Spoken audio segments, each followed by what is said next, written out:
कहते हैं कि शहर की इस सड़क पे तकरीबन 2 किलोमीटर तक अगर गाड़ी 60 की स्पीड से ऊपर चलाई तो हादसा जरूर होगा, और अगर ये जानकर भी अगर तेज गाड़ी चलाई तो और भी बड़ा हादसा हो सकता है। लेकिन आज तक इन सड़क हादसों में जान वो किसी की नहीं गई है। पिछले 1 साल के आंकड़ों के मुताबिक इस जगह तकरीबन 58 एक्सीडेंट हो चुके हैं, और अब तो आलम यह है कि शहर की यह सड़क भूतहा सड़क के नाम से जानी जाती है। और रात क्या दिन में भी लोग इस सड़क को अवॉइड करने की कोशिश करते हैं। 1 साल पहले तक यहां रोड एक्सीडेंट हुए हैं, उनमें लोग भी मारे गए, लेकिन पिछले 1 सालों में अचानक हादसे इतने बढ़ गए कि यहां की अथॉरिटीज भी सोच में पड़ गई है। ट्रैफिक कांस्टेबल्स जिनकी ड्यूटी यहां लगी है, आज तक उन सब ने अपनी आंखों के सामने हादसे ही होते हुए देखे हैं। निखिल शहर का बहुत ही पॉपुलर आरजे था। एक शाम जब वो अपना शो कर रहा था और इस रोड की सारी बातें रेडियो पर बता रहा था, तो कई लोगों के उसके पास में फोन आए जिन्होंने अपना एक्सपीरियंस शेयर किया। और उनमें से एक फोन करने वाले ने कहा, बगैर उस जगह पे गए, बगैर देखे जाने पहचाने अब इतनी बड़ी बात कैसे बोल सकते हैं। इस तरह अपने रेडियो से अंधविश्वास मत फैलाइए। हिम्मत है तो वहां जाके खुद एक बार वक्त बिताइए, फिर बात कीजिएगा। निखिल को भी लगा कि बात तो सही है। उसने एक पूरा प्रोग्राम तैयार किया, अपने बॉस, अपनी टीम, सबसे बात की, सबको तैयार किया और एक ग्लो साइन बोर्ड लेकर उस रोड पर रात तकरीबन 11 बजे पहुंच गया। भीड़ भाड़ वाले इलाके में रात 11 बजे ही यह सड़क ऐसी सुनसान हो गई थी कि एक पिन भी गिरे तो शायद उसकी आवाज सुनाई दे जाए। निखिल पूरी तैयारी के साथ गया था। रेडियो जॉकी था, इसलिए पूरे टाइम उसने अपना रिकॉर्डर ऑन रखा ताकि एक एक पल की ऑडियो रिकॉर्ड होती रहे। निखिल खुद रोड के किनारे खड़ा था, एक बोर्ड लिए जिस पर लिखा था don't go over 60 kilometre per hour. गाड़ियां कुछ खास वहां से गुजर नहीं रही थी। अब तक जितनी भी गाड़ियां वहां से गुजरी उन्हें शायद यहां होने वाले हादसों की जानकारी थी, इसलिए उनकी स्पीड ना के बराबर ही थी। निखिल मन ही मन सोच रहा था कि आज की रात शायद ऐसे ही बर्बाद जाने वाली है कि तभी एक गाड़ी करीबन 80 की स्पीड से चलते हुए वहां से गुजर रही थी। निखिल ने अपना हाथ ऊपर उठा के साइन बोर्ड लहरा लहरा के उसका ध्यान खींचने की कोशिश की, लेकिन गाड़ी की स्पीड बढ़ती गई और थोड़ा आगे जाकर पूरी तरह डिसबैलेंस होके एक बड़े हादसे से पहले सो की आवाज से रुक गई।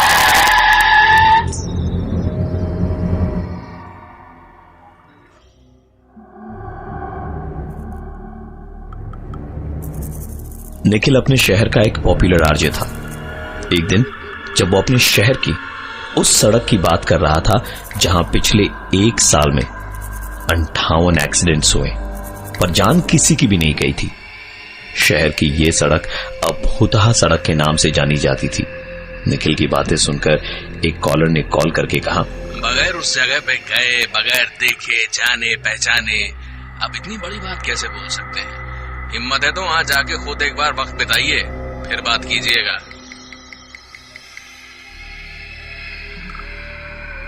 उस रात निखिल अपनी टीम के साथ वहां गया और उसने अपनी आंखों के सामने देखा कि एक गाड़ी जो 80 की स्पीड में जा रही थी अचानक से डिसबैलेंस होकर एक बड़े हादसे से पहले ही जोर की आवाज से रुक गई। निखिल दौड़ता हुआ वहां गया तो देखा कि गाड़ी का ड्राइवर एक यंग लड़का था जो निखिल को देखते ही पहचान गया और कहा, सर मैं रेडियो में आपके बातें सुनकर ही यहां आया था।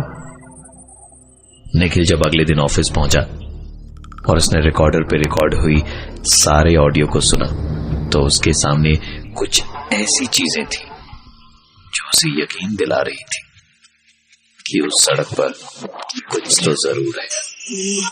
निखिल ने अपने शो पर उस ऑडियो बाइट को ऑन एयर किया, जहां निखिल और उस गाड़ी वाले लड़के के अलावा किसी तीसरे इंसान की आवाज भी थी।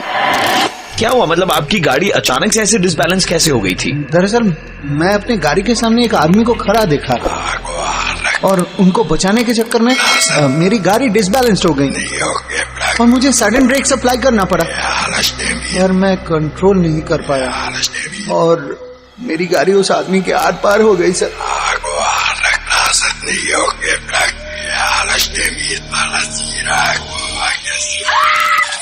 निखिल ने ये तीसरी आवाज जो रिकॉर्ड हुई थी उसे दोबारा रेडियो पर प्ले किया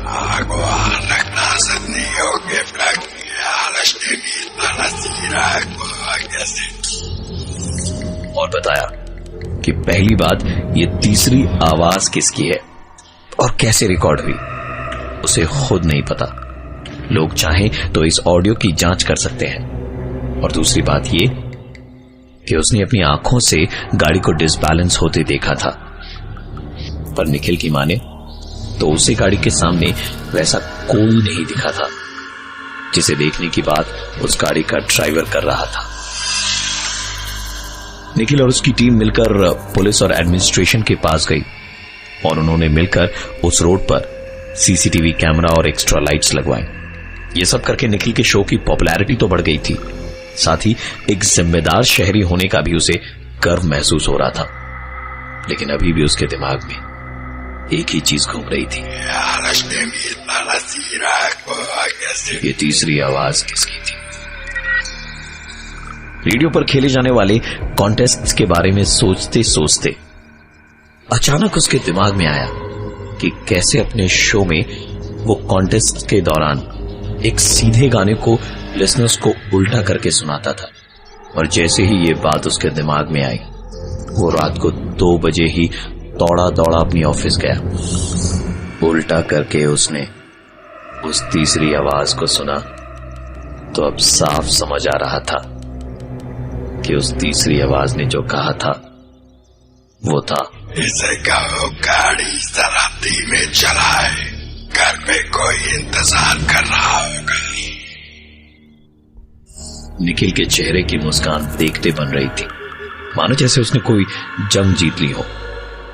अगले दिन ये ऑडियो पीस पूरे शहर में चर्चा का विषय बन गई थी। आग कुछ इस कदर फैली कि शहर के एडमिनिस्ट्रेशन की तरफ से फोन आया और उन्होंने साफ साफ एक ही बात कही कि देखिए, इस तरह आप किसी भी ऑडियो बाइट के साथ कुछ भी कर सकते हैं और कुछ भी रेडियो पर प्रेजेंट कर सकते हैं, लेकिन ऐसी बातों से आप अफवाह और पैनिक फैला रहे हैं। आप ऐसा बिल्कुल नहीं कर सकते। ये सब इमीडिएटली आपको रोकना होगा, वरना हमें एक्शन लेना पड़ेगा। शहर के एडमिनिस्ट्रेशन और अथॉरिटीज के बढ़ते हुए प्रेशर के कारण कंपनी को निखिल को कुछ दिनों के लिए उस शो से हटाना पड़ा। निखिल सच्चा था और वो ऑडियो बाइट भी सच्ची थी। ये बात कंपनी में सबको मालूम थी, पर शहर के एडमिनिस्ट्रेशन से बैर लेना भी ठीक नहीं था। निखिल जब से ऑफ एयर हुआ था, मेंटली बहुत ज्यादा डिस्टर्ब रहने लगा। उसे अपने सपनों में एक आदमी दिखाई देता। निखिल, मेरी बात तो सुनो। और अपने सपनों में उसे रोड एक्सीडेंट्स दिखाई देते। हो ना हो, उसके सपनों का इन हादसों के साथ कोई न कोई संबंध जरूर होगा। उसने अपनी सारी जान पहचान का जोर लगाया और उस रोड पर हुए पिछले 2 सालों में एक्सीडेंट्स का पूरा कच्चा चिट्ठा निकलवाया। पता चला कि पिछले 1 साल में सबसे ज्यादा एक्सीडेंट्स हुए हैं वहां। और एक एक्सीडेंट जो उससे कुछ ही दिन पहले हुआ था, उसमें एक आदमी की जान भी गई थी, जिसके बाद से अब तक यहां किसी और की जान नहीं गई है। निखिल ने जब फाइल में लगी तस्वीर देखी तो अपनी आंखों पर उसे यकीन नहीं हो रहा था, क्योंकि मरे हुए इंसान का चेहरा उससे मिल रहा था, जिसे निखिल अपने सपनों में लगातार देखे जा रहा था पिछले कुछ दिनों से।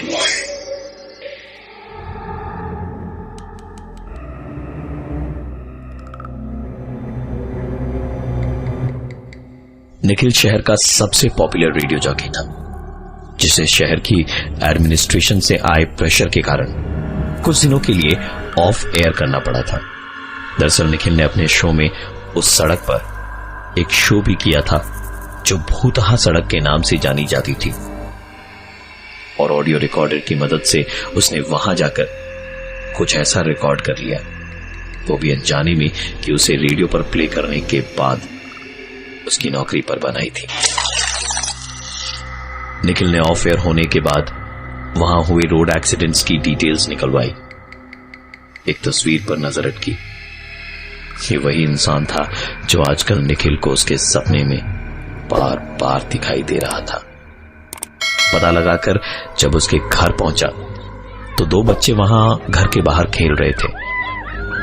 आसपास पूछताछ की तो लोगों ने बताया कि वो मनोहर के बच्चे हैं, और मनोहर जब तक जिंदा था तब तक तो सब ठीक था, लेकिन एक्सीडेंट में मरने के बाद से उनके घर की हालत बहुत खराब हो गई। बीवी एक छोटी सी दुकान में नौकरी कर रही है और किसी तरह बच्चों को संभाल रही है।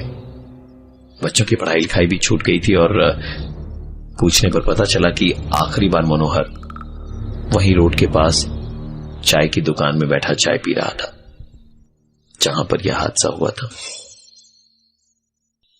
निखिल वहां पहुंचा और चाय वाले को चाय बोलकर बातों बातों में पूछना शुरू किया, तो चाय वाले ने उस रात की पूरी कहानी सुनाई। साहब, मनोहर भाई रोज रात को दफ्तर से लौट के यहीं पर चाय पीकर बच्चों के लिए चॉकलेट लेकर जाते थे। उस रात उन्हें थोड़ी देर हो गई थी लौटने में। यहीं बैठकर मेरी दुकान पर चाय पी रहे थे जब कॉलेज के हुड़दंगी छोकरे बाइक और कार में हल्ला मचाते हुए यहां से तेजी से निकले। मनोहर भाई एकदम से चौंक गए थे, और ऐसा देख के वो भी इतनी रात को यहां दुकान से थोड़ा सा ही बाहर निकलकर हाथ उठा के चिल्लाते हुए कहने लगे, अरे खुद मारना है तो मारना, इतनी तेज गाड़ी चला के दूसरे की काहे बैंड बजाता है। क्या बताएं निखिल भैया, उनकी बात तो खत्म भी नहीं हुई थी कि उन्हीं लड़के लड़कियों की गाड़ी डिसबैलेंस होके पीछे यहीं उन्हें टक्कर मार के चली गई, और हम भैया कुछ भी न कर पाए। मनोहर भैया ने यहीं पर दम तोड़ दिया था। निखिल अब पूरा सच जान चुका था। सच तो उसके सामने था, पर उस सच पर यकीन करने के लिए इस बार ड्राइविंग सीट पर निखिल खुद था, और गाड़ी की स्पीड उसी सड़क पर उसने 80 तक की पकड़ी थी कि गाड़ी अचानक डिसबैलेंस हुई और सडन ब्रेक से रुक गई। उस रात निखिल ने उस सच को अपनी आंखों के सामने देखा था। पर रेडियो पर वापस आने के बाद अपने इस एक्सपीरियंस का जिक्र वो शहर की एडमिनिस्ट्रेटिव प्रेशर के कारण कभी न कर पाया। बस अपना शो खत्म करते वक्त हर दिन एक ही बात कहता, देखिए हमारे चाचा कहते हैं कि सड़क पे ना गाड़ी जरा देख के चलाएं, क्योंकि यहां रफ्तार आपकी बढ़ी या सावधानी हटी तो आपके चौथे पर खीर पूरी बटी।